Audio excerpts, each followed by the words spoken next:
Unboxing ഡൂഡാകും അതുപോലെ തന്നെ വൈഫൊക്കെ ഇപ്പം വേറൊരു ഫ്ലാറ്റിലേക്കാണ് ഇപ്പോൾ താമസിക്കുന്നത്. അപ്പോൾ ആ ഒരു വീഡിയോസും കാര്യങ്ങളൊക്കെ വന്നതിന് ശേഷം കുറേയധികം പേര് ചോദിക്കുന്നുണ്ടായിരുന്നു, എന്താണ് വീട്ടിൽ നിന്ന് മാറിയത്, എന്തെങ്കിലും പ്രശ്നമുണ്ടോ, വൈഫും അമ്മയായിട്ട് എന്തെങ്കിലുമൊക്കെ പ്രശ്നങ്ങളാണോ, അല്ലെങ്കിൽ സിസ്റ്ററുമായിട്ട് എന്തെങ്കിലും പ്രശ്നമാണോ എന്നുള്ള രീതിയിലൊക്കെ കുറേയധികം പേര് കുറേയധികം ചോദ്യങ്ങൾ ചോദിക്കുന്നുണ്ടായിരുന്നു. അങ്ങനെ ലേറ്റസ്റ്റ് ആയിട്ട് ഒരു വീഡിയോ ഇട്ടിട്ടുണ്ടായിരുന്നു.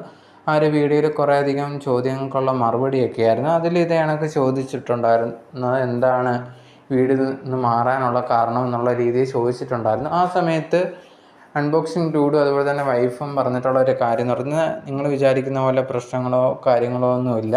ഒരു ബിസിനസ്സും കാര്യങ്ങളോ അതിൻ്റെയൊക്കെ ഒരു പ്ലാനുണ്ട്. അപ്പോൾ അതിന് വേണ്ടിയിട്ടാണ് ഇപ്പം മാറിയേക്കുന്നത്. ഞങ്ങൾ വേറെ കുറേയധികം സ്ഥലം നോക്കിയിട്ടുണ്ടായിരുന്നു. ഇങ്ങോട്ടിപ്പം മാറി. ചിലപ്പം വേറെ ഒരു ഫ്ലാറ്റോ എന്തെങ്കിലും എടുത്ത് വേറെ മാറാനുള്ള ചാൻസ് ഉണ്ട്. അല്ലാതെ പ്രശ്നങ്ങളോ കാര്യങ്ങളോ ഒന്നുമില്ല. പക്ഷേ തിരിച്ച് വീട്ടിലോട്ട് അങ്ങനെ പോകുന്നതിനെ കുറിച്ചുള്ള പ്ലാനും ഇപ്പം അങ്ങനെ ഇല്ല എന്നുള്ള രീതിയിൽ പറഞ്ഞിട്ടുണ്ടായിരുന്നു. എന്തായാലും എല്ലാ കാര്യങ്ങളും ഞങ്ങൾ പറയുന്നതായിരിക്കും എന്നുള്ളൊരു കാര്യം കൂടി പറഞ്ഞിട്ടുണ്ടായിരുന്നു.